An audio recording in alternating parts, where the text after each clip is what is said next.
नमस्कार। शराब घोटाला, पिछले 2 साल से यह शब्द आपने कई बार सुना होगा। 2 साल से बीजेपी की सारी एजेंसीज कई रेड मार चुकी हैं, कई लोगों को गिरफ्तार कर चुकी हैं, लेकिन अभी तक एक भी पैसे का हेरफेर कहीं नहीं मिला, कहीं से एक भी पैसा नहीं मिला। अगर भ्रष्टाचार वाकई हुआ है तो इतने करोड़ों रुपए गए कहां? क्या सारा पैसा हवा में गायब हो गया? सच्चाई यह है कि किसी तरह का कोई भ्रष्टाचार हुआ ही नहीं। अगर होता तो पैसा भी मिलता। ऐसे फर्जी केस में आम आदमी पार्टी के कई नेताओं को इन्होंने अभी तक जेल में रखा हुआ है। किसी के भी खिलाफ कोई सबूत नहीं है, कुछ साबित नहीं हो रहा, खुलेआम गुंडागर्दी चल रही है, किसी को भी पकड़ के जेल में डाल दो।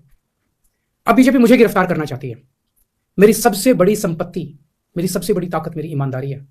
झूठे आरोप लगा के, फर्जी समन भेज के ये मुझे बदनाम करना चाहते हैं, मेरी ईमानदारी पे चोट करना चाहते हैं। इन्होंने मुझे समन भेजे हैं। मेरे वकीलों ने मुझे बताया कि ये समन गैर कानूनी है। क्यों गैर कानूनी है? ये मैंने इनको विस्तार से लिख के भेजा है। मैंने बताया कि उनके समन कैसे गैर कानूनी है, लेकिन उन्होंने मेरी एक भी बात का जवाब नहीं दिया।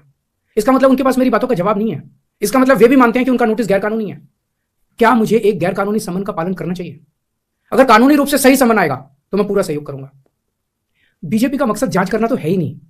इनका मकसद तो लोकसभा चुनाव में मुझे प्रचार करने से रोकना है। ठीक लोकसभा चुनाव के पहले इन्होंने मुझे समन भेजा है। क्यों? इस जांच को चलते 2 साल हो गए। अभी ठीक लोकसभा चुनाव के पहले मुझे क्यों बुलाया जा रहा है? पहले क्यों नहीं बुलाया? सीबीआई ने मेरे को 8 महीने पहले बुलाया था, मैं सीबीआई में गया था, उनके सारे जवाब भी दिए थे।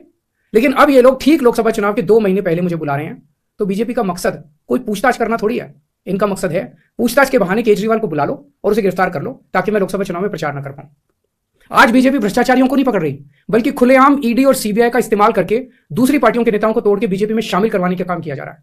एक नहीं, 2 नहीं, कितने उदाहरण हैं जहां किसी पार्टी के नेता के खिलाफ ईडीआई सीबीआई के मामले चल रहे थे या उन पर गंभीर आरोप लगे हुए थे। जैसे ही वो नेता बीजेपी में शामिल हुए, उनके सारे पुराने मामले बंद कर दिए गए या ठंडे बस्ते में डाल दिए गए।